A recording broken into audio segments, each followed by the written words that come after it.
60 minutes. Il reste 60 minutes, nickel. Voilà, donc ça veut dire que ça va... Et j'imagine que je peux, comme c'est du... faire pause. 1, 2, 3, 4, 1, 2, 3, 4. On n'a pas besoin d'entendre Michel parce que nous sommes dans une période de primaire et je demande à ce que son micro reste coupé. C'est sympa pour lui. Parce que depuis qu'il est arrivé ce matin, il s'est fâché avec tout le monde. Il dit que des bêtises, alors il n'y a pas besoin de parler. Je n'ai pas dit des bêtises, j'ai dit des choses drôles. Non mais... Et comme c'est le thème, c'est le rire, Oui, ça n'a pas fait rire alors, les gens. j'ai dit à la dame qui vendait des gâteaux qu'ils étaient passés, c'était pour rire. Mais non, c'est pas gentil. C'était des vieux gâteaux qui dataient de la fête de l'école de 2007. Et c'est pour ça qu'ils étaient pas chers. Et la dame l'a mal pris. C'était pour rire. Voilà le quotidien de Jérôme Desruaux et de Michel Casbas des Brigades du Pire. Et nous allons voir aujourd'hui comment vous arrivez à faire rire autant de monde, du monde au poste, mais aussi dans les salles de spectacle. Donc peut-être des façons différentes d'aborder les sujets. On verra ça avec vous, vous nous l'expliquerez. Il sera question aussi de la conception, de l'inspiration, de l'écriture, de l'improvisation. Donc les Brigades du Pire sont là pour rire. Alors vous êtes venus au final avec combien de personnages cet après-midi pour nous? Moi, on compte ma belle-mère. Voilà. Non, pas elle. Hein. Je l'ai laissée dans la voiture parce qu'elle la surveille, parce que j'ai un problème à la fermeture centralisée. Et alors donc j'ai dit à la belle-mère, non, finalement vous n'allez pas venir manger, vous restez, vous gardez la voiture. Elle va pas avoir chaud? Je sais pas. Elle a l'ombre, rassurez-nous. Je sais pas. La belle-mère? Non. Alors, il y a Geneviève Castaille comme perso. Ah, non. Comme il y a tout le monde a des chapeaux. Oula. La dame pour madame. La dame qui va, voilà, ça va pas aller. Il n'y a pas de la maison de retraite dans le haut. Il est vache, il est méchant. Félicitations aux aides-soignantes à la maison de retraite jaune qui nous ont amené foule cet après-midi. Les plus costauds, c'est ça? Voilà. Les autres sont à la cave, cette chaleur. Alors pour en revenir à vos personnages, Michel, Jérôme, au total vous en avez créé combien pour les Brigades du Pire? Vous en avez compté 300, 400? Non, il y a des personnages qui... Enfin, ce qu'il y a, c'est qu'il faut vraiment différencier le... Ah, quelqu'un de plus jeune là. Elle a des cheveux, pas besoin de chapeau. Il faut vraiment différencier l'émission radio des Brigades du Pire, où là on a beaucoup de voix, et le spectacle où on a vraiment gardé les personnages les plus forts pour ce premier spectacle. Donc, Et il déroule. C'est très bien. Parfait. Une chose, vous avez parlé tout à l'heure, Thomas, du DVD. Oui. Il faut dire, il est en vente, mais en francs, hein, pas en euros. c'est un choix. C'est un vieux DVD, c'est un DVD nostalgique, il est en vente en francs. Bon, non, si vous avez des euros, vous ne pouvez pas l'acheter. Hein, c'est ça. Alors, tiens, Michel Casbas, Il est en vous, noir vous et êtes blanc. L'auteur des textes, et vous les interprétez, hein, Jérôme. Oui. Qu'est-ce qui vous donne l'inspiration, en fait, quand vous écrivez, Michel Casbas? Nous sommes les personnages, voilà. C'est simplement prendre un peu de distance par rapport à ce que nous sommes, voilà. Vous êtes vous-même le personnage, c'est-à-dire que... Oui, moi je vis tout à l'heure, par exemple, on a... Bonjour. Rimon en grossissant le trait, voilà. Entre autres, une petite parenthèse, je voulais vous féliciter, vous avez mis une chemise propre aujourd'hui, monsieur. Oui, je savais que vous alliez faire allusion, mais elle n'est pas si propre que ça, je m'en suis mis un peu partout à midi. Il faudra vérifier. J'arrive à le cacher quand même, heureusement. Et là, vous savez ce qui sont les sujets qui marchent le plus, les thèmes qui remportent le plus de succès justement en public? Le sexe. Ah, Le sexe. Regardez, pourquoi les regards s'allument, pourtant ils sont pas jeunes.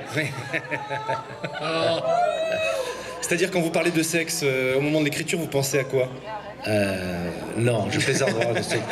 Les sujets qui marchent le plus, non, il n'y a pas de sujet. Ils aiment bien, en principe, on aime bien la polémique autour. Pardon? Ah, voilà.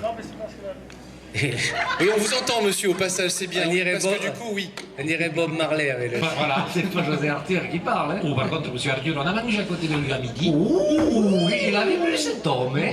Mais qu'est-ce qu'il boit? C'est ça. José, si tu nous écoutes...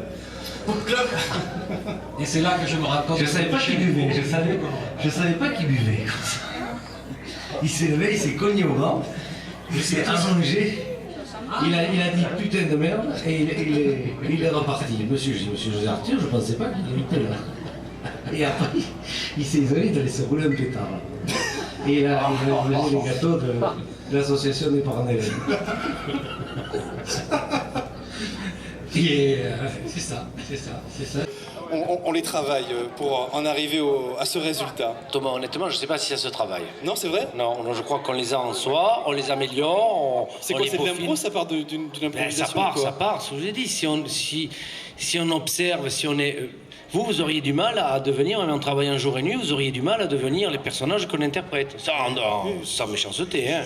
Vous êtes limité, bon, mais... C'est pour ça que j'en suis sûr et certain. Non, mais je parle sur un plan spectacle par rapport à ça. Après, je parle pas de vos limites dans la vie, hein, mais... Je veux dire, je sais pas si c'est une question de travail. C'est, je pense, ce que l'on est, et puis après, on va plus loin, on peaufine, on l'améliore, mais au départ, il faut... Par exemple, personnellement, moi, je râle quand je vois que sur Paris, par exemple, ils vont imiter les gens du Sud-Ouest en prenant l'accent du Sud-Est. Ça se fait, le Sud-Est et le Sud-Ouest, c'est pas la même chose. Un gars, il va être de Marseille... Il y a un indépendantiste qui a applaudi là. Et donc, le Sud-Est et le Sud-Ouest, c'est pas pareil. Et la mentalité des gens du Pagnol, c'est pas la Gascogne, c'est pas la même chose. Quelque part, ça se retrouve sur le monde rural, cette simplicité de vue, ces gens simples, honnêtes, mais c'est pas tout à fait pareil. Et au moment de l'écriture, vous pensez au public? Justement, à l'effet que vous voulez créer, ou franchement, non, pas du tout. Non, c'est vrai. Mais non, bien sûr, c'est bien sûr. C'est inné, c'est automatique. Vous pouvez vous asseoir, mademoiselle, pouvez vous asseoir, vous ferez baisser la moyenne d'âge.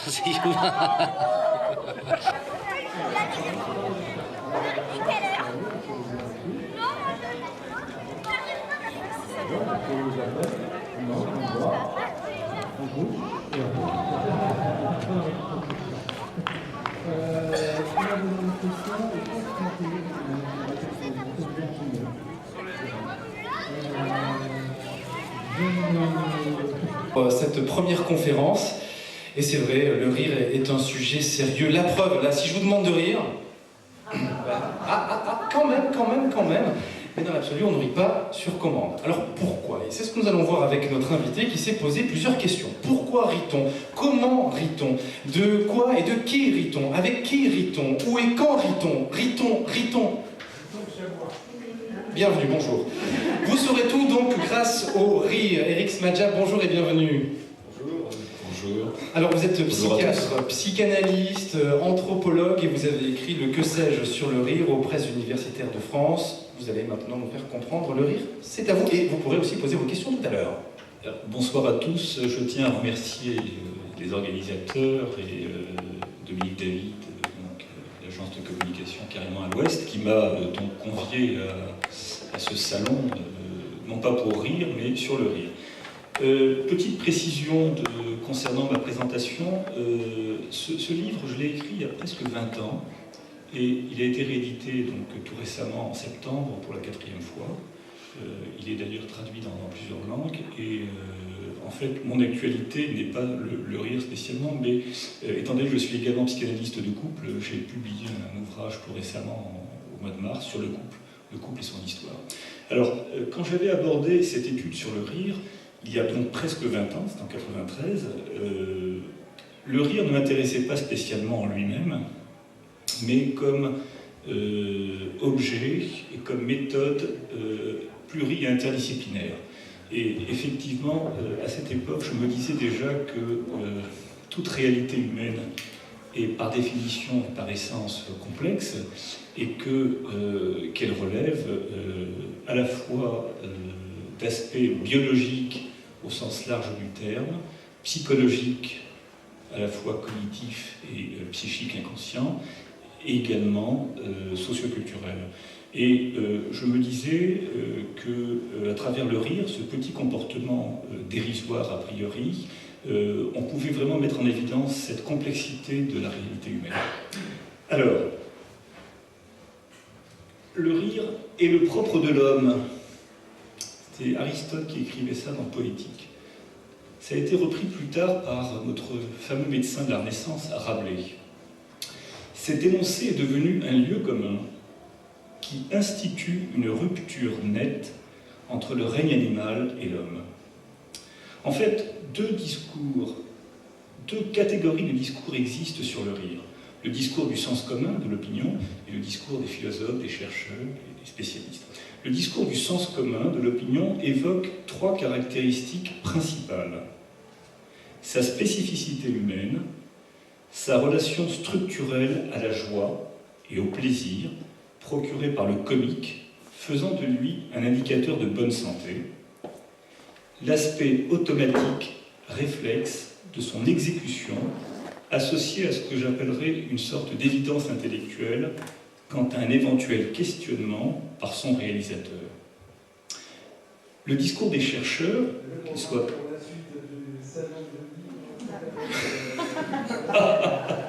Ça, c'est ce qu'on appelle l'inopiné, la surprise, qui est un des facteurs du risible.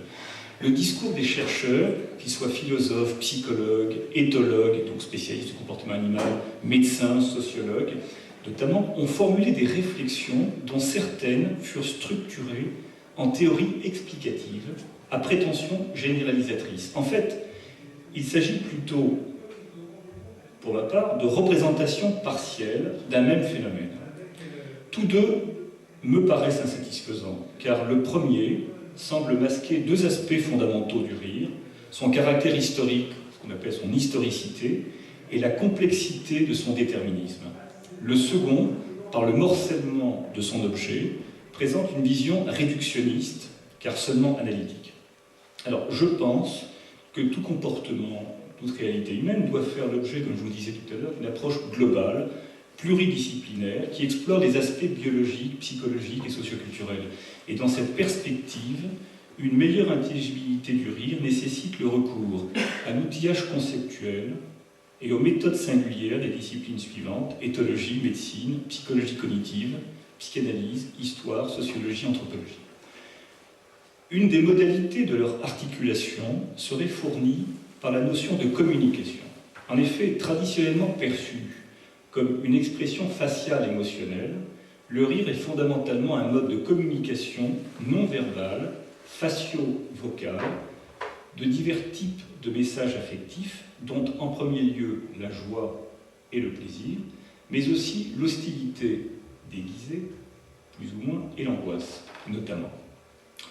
Ainsi, avec l'éthologie, nous aborderons la phénoménologie du rire, son ontogenèse, c'est-à-dire son développement chez l'enfant, et sa phylogenèse, c'est-à-dire son inscription dans le règne animal, facteur de son historicité. Nous évoquerons d'autre part les causalités externes et internes contribuant au déclenchement et à la fabrication du rire. Enfin, nous envisagerons les modalités d'une approche socioculturelle du rire, réinscrit dans ce que j'appelle son milieu naturel, qui est la vie sociale et culturelle d'un groupe historiquement déterminé. À partir de faits ethnographiques, nous avons élaboré une représentation personnelle des relations du rire et du risible, formant un système de communication risible-rire. Le rire occuperait alors une position intermédiaire entre ce système de communication risible et celui des expressions émotionnelles, individuelles et sociales. Alors, abordons les aspects éthologiques. Relevant de ce qu'on appelle un programme central génétiquement déterminé, c'est-à-dire, en fait, ça c'est un terme savant, mais en fait, il faut comprendre que le rire est un comportement instinctif. Pas seulement, mais instinctif. Il s'affirme universel, c'est ce qu'exprimait déjà Darwin en 1872 dans son livre « L'expression des émotions chez l'homme ». Il appartient en tant que tel aux invariants de l'humanité, au même titre que les autres expressions faciales émotionnelles de base, telles que la tristesse, la peur, la colère, la surprise et le dégoût. Ce sont des expressions faciales émotionnelles qui sont instinctives, qui apparaissent chez l'enfant, chez le bébé, sans apprentissage, mais nécessitant des déclencheurs, des stimuli déclencheurs internes et ou externes. Abordons la phénoménologie du rire. Le rire dispose d'un pattern moteur, comme on dit, c'est-à-dire d'un modèle comportemental de base, qui est donc hérité, qui relève d'un héritage phylogénétique, justement,